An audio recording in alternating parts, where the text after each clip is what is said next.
እዚህ መጽሐፍ ላይ አንድን አስገራሚ ታሪክ ይናገራል። አንደሉስ ውስጥ ይላል አንድ ታዋቂ ባለ ሀብት ነበር። ንግዱ የተሳካለት የነካው ሁሉም ያተርፍለት። ታዲያ ይሄ ስኬቱ አራት በሚጠሉት ጓደኞቹ ጥርስ ውስጥ ከተተ። ሁሌም ይመቀኙታል፣ ሁሌም ይሐስዱታል።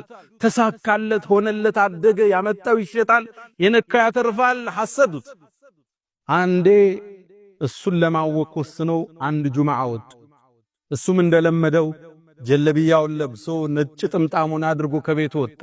መንገድ ላይ ጠበቁት። አስቆመው። አንዱ እንደምን ደህና አደርክ?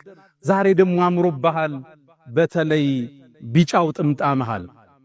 ሰውየውም ዞር አለና አረ ጥምጣሜ ነጭ ነው ብሎ ተደ አይ ቢጫ ነው ግን አምሮብሃል ብሎ ተለይ። ሰውየው ምን ነካው ብሎ መንገዱን ቀጠለ። ትንሽ እንደተጓዘ ሌላኛው ጠበቀው። ዛሬ አምሮብሃል እንዴት ነህ አለው። በተለይ ሰማያዊው ጥምጣምሃል። እንዴ ምን ነክቶሃል? ጥምጣሜ ነጭ እኮ ነው። አይ ሰማያዊ እንኳን ነው ግን አምሮብሃል ተለየው። ሳይኮሎጂካሊ አታክ አረጉት፣ አቀጣጠል። ሱቁ ከመድረሱ በፊት ሶስተኛው ጠበቅ። ከፈሃለ ካምሮብሃል ዛሬ በተለይ ቀዩ ጥምጣምሃል። እናንተ ሰዎች ምንድነው የምታወሩት? ዛሬ ሰው ነው የተሳሳተ፣ እኔ የተሳሳተ። ጥምጣሜ ነጭ ነው አሉ ጫፉን አምጥቶ። ቀይ እንኳን ቀይ ነው ግን አምሮብሃል።